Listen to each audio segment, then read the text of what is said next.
Hello guys, welcome to my channel medical bubble. और मैं हेमंत वर्मा। पिछली वीडियो में आपको मैकेनिज्म ऑफ रेस्पिरेशन का प्रेशर और वॉल्यूम का रिलेशन बता चुका हूँ।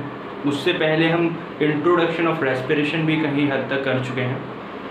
इस वीडियो में हम एक्चुअली देखने क्या वाले हैं कि हमने बताया था कि सीरीज़ थी कि भाई किस तरीके से हम केस का थोड़े से केस का जो है मूवमेंट देखेंगे, लंग्स का मूवमेंट, कौन सी मसल रेस्पिरेशन में इन्वॉल्व होती हैं, वो सारे देखेंगे।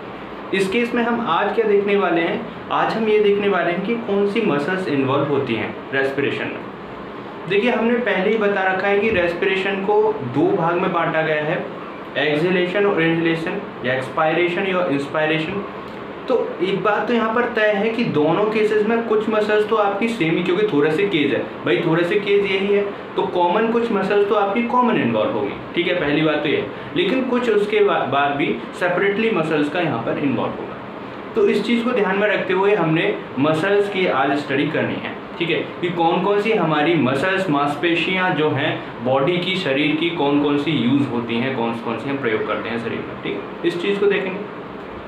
दूसरी बात, आप नए हैं तो चैनल को सब्सक्राइब कर लीजिए और बेल आइकॉन को भी प्रेस कर लीजिए, ताकि हर अपडेट आपको मिलती रहे और इस तरीके की वीडियो आपको नॉलेजेबल जो भी फिजियोलॉजी की हैं, मेडिकल फिजियोलॉजी को मिलती रहे, चाहे BAMS, MBBS और या फिर आप कोई भी एक कोर्स कर रहे हैं, B फार्मा, सभी के लिए यहाँ पर ये रेस्पिरेटरी चैप्टर इन्वॉल्व रहता है।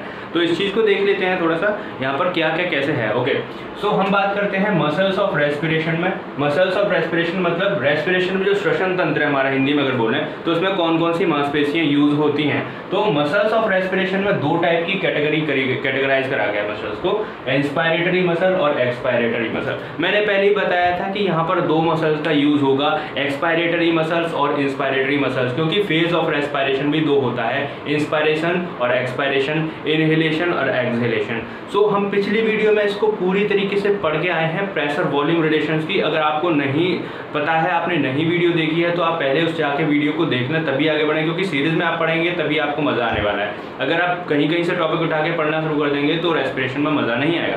तो शुरू करते हैं। फिर वही मैंने बताया कि मसल्स ऑफ रेस्पिरेशन में दो तरीके की मसल्स होती हैं, एक इंस्पायरेटरी मसल होगी और एक एक्सपायरेटरी मसल होगी। लेकिन मैंने कहा कि इसके अलावा भी, but broadly classified into further two types. ठीक है, on the basis of function in muscles को भी हमने फर्दर क्लासिफाई कर लिया है। ठीक है, देखो, क्लासिफिकेशन किसी के बेसिस पे करते हैं, कोई भी क्लासिफिकेशन है उसको कोई ना कोई बेसिस पे करते हैं। ठीक है, जैसे आप छोटी क्लासेस में भी पढ़ते थे, जैसे छोटी तो नहीं, नीट में आपने पढ़ा होगा कि जैसे 5 किंगडम क्लासिफिकेशन है, तो उसका एक बेसिस था। ठीक है, उसका एक कोई बेसिस होता है, उसका एक आधार होता है जिसके बेसिस पे करी जाती। तो ऐसे ही फंक्शन के बेसिस पे हमने क्या है, इनको फर्दर क्लासिफाई किया है दो में। ठीक है ना, एक उनको बोला है हमने प्राइमरी या फिर रेस्पिरेटरी मसल, और दूसरी बोला है एक्सेसरी मसल। ठीक है, देखो, जब प्राइमरी वर्ड जो है हमारा, प्राइमरी जो वर्ड है, जो बायोलॉजी हो या फिर मेडिकल कहीं भी हो, एनाटॉमी, फिजियोलॉजी, आगे भी फर्दर आपको बहुत ज़्यादा यूज होगा प्राइमरी और एक्सेसरी। तो इस चीज़ को हम पहले देख लेते हैं कि what is the primary. Primary का मतलब क्या होता है? प्राइमरी का मतलब क्या है कि जो भी ऑर्गन आपका जिस काम को कर रहा है, जिसका मेन ऑर्गन क्या है, रेस्पिरेशन का मेन ऑर्गन क्या है, लंग्स है। तो प्राइमरी काम क्या है, उसका सांस को लेना।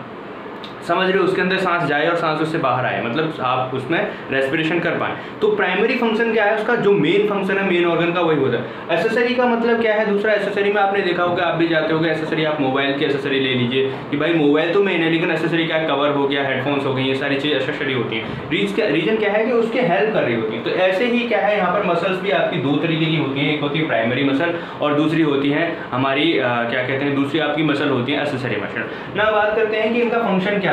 तो देखो, प्राइमरी जो मसल्स होती हैं, प्राइमरी जो मसल्स हैं, इन प्राइमरी मसल्स का responsible for change in the size of thoracic cage. जो हमारा थोरेसिक केज है, थोरेसिक केज क्या है, ये पूरा जो थोरेसिक कैविटी का अंदर जो थोरेसिक केज है, थोरेसिक केज का मतलब ये पूरा रिब्स से जो बना हुआ थोरेसिक केज है, हमारे यहाँ पर रिब्स प्रेजेंट होती है ना, तो इन रिब्स से बना हुआ थोरेसिक केज है, जिसके अंदर लंग्स जो है सुरक्षित है, सेव है।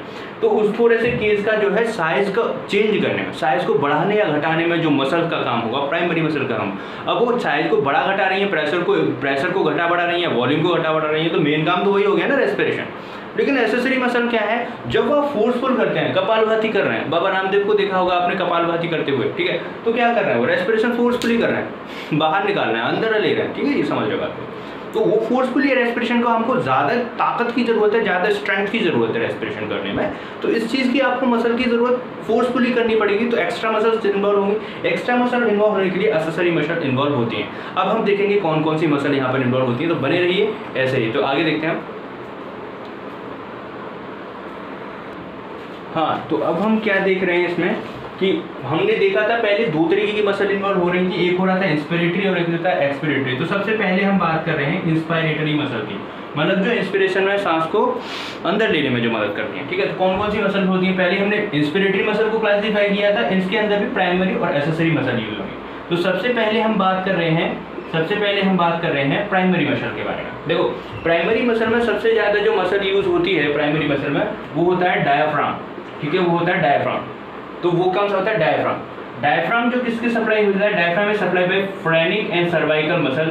ठीक है, फ्रेनिक मसल्स होती हैं, डायाफ्राम क्या बोल दिया, डायाफ्राम में जो सप्लाई करा जाता है वो फ्रेनिक और सर्वाइकल नर्व के द्वारा सप्लाई करा जाता है। इसको नर्वस सप्लाई कौन कौन सी होती है? फ्रेनिक और सर्वाइकल नर्व। सर्वाइकल में भी C3 और C5 वाला पार्ट। ठीक है, ये आपको मसल्स जब आपको पढ़ाएंगे हम, जो भी क्रेनियल और आपकी जो सर्वाइकल और जितनी भी आपकी मसल स्पाइनल नर्व्स होती हैं या फिर जो आपकी क्रेनियल नर्व्स होती हैं, उस टाइम पे जब हम पढ़ा रहे होंगे तो सारी नर्व्स का पॉइंट्स, गैंग्लिया और न्यूक्लियस बताएंगे। उस टाइम पे आपको इसको भी यहीं पर रख लीजिए कि जो मसल्स में जो डायफ्राम है, डायफ्रामेटिक जो आपका मस्कुलेचर है, उसमें क्या क्या है? फ्रेनिक और cervical C3 to C5 nerve का सप्लाई हो रखा है। अब इसके बाद इसके अंदर प्राइमरी मसल में और कौन कौन सी मसल आती है? तो वो दूसरी मसल है आई। ठीक है, ये वाली आप शॉर्ट फॉर्म में पढ़ते हैं, इंटरकोस्टल मसल से ही। तो एक्सटर्नल इंटरकोस्टल मसल जो है आपकी यहाँ पर इंस्पिरेशन मदद हो रही है। ठीक है, इंस्पिरेशन में कौन मदद कर रही है? Primary muscle, external intercostal muscle. ठीक है, EIC इसको बोलते हैं हम शॉर्ट में, EIC एक्सटर्नल इंटरकोस्टल मसल। ठीक है, तो एक्सटर्नल इंटरकोस्टल मसल को देखो यहाँ पर कौन सप्लाई कर रहा है? External intercostal nerve. ठीक है, यहाँ पर नर्व सप्लाई कर रही होती है। ठीक है, तो एक्सटर्नल इंटरकोस्टल जो इंटरकोस्टल नर्व के द्वारा ही ये जो है एक्सटर्नल इंटरकोस्टल मसल के लिए सप्लाई कर रहा है। तो यहाँ पे समझ में आ गया। अब एक्सेसरी का मतलब क्या? वही बात है कि इसको हेल्प कर रही हो, हेल्प करने में कौन कौन सी मदद करते हैं। तो देखिए यहाँ पर स्टेर्नोक्लीडोमास्टोइड, ये यहाँ पर जो स्टेर्नोक्लीडोइड मसल होती है, कि यहाँ पर यहाँ ठीक है, इस तरीके से ओब्लिक मसल होती है, ओब्लिक मतलब इस तरीके से। तो वो मसल यहाँ पर एक स्टेर्नोक्लीडोमास्टोइड मसल होती है। दूसरी यहाँ पर स्केलेटली मसल है, सेरेटस एंटीरियर यहाँ पर प्रेजेंट होती है। ठीक है, यहाँ एक्सिला रीजन में यहाँ पर सेरेटस एंटीरियर मसल यूज होती है, वो भी सेरेटस एंटीरियर यहाँ पे है। एलिवेटर ऑफ स्कैपुला पीछे रहता है, यहाँ इस रीजन में एलिवेटर ऑफ स्कैपुला रीजन रहता है। तो यहाँ पर भी जो है ये मसल रहती है। Pectoralis major minor. ठीक है, ये पेक्टोरलिस मेजर माइनर। ठीक है ना, जो मेल जो होते हैं जिम के टाइम पे जाते हैं तो आगे जो चेस्ट जिसका फ्रंट होता है उस चीज को हम क्या बोलते हैं? पेक्टोरलिस मसल होती है वो। तो पेक्टोरलिस मेजर और माइनर मसल के द्वारा जो है एक्सेसरी मसल्स होती हैं। तो एक बार फिर से रिवाइज कर लेते हैं। प्राइमरी मसल कौन कौन सी है आपकी? डायफ्राम होगी, डायफ्राम नीचे होता है एब्डोमेन से ऊपर। डायफ्राम एब्डोमेन को और थोरेसिक रीजन को अलग कौन कर रहा है? डायफ्राम।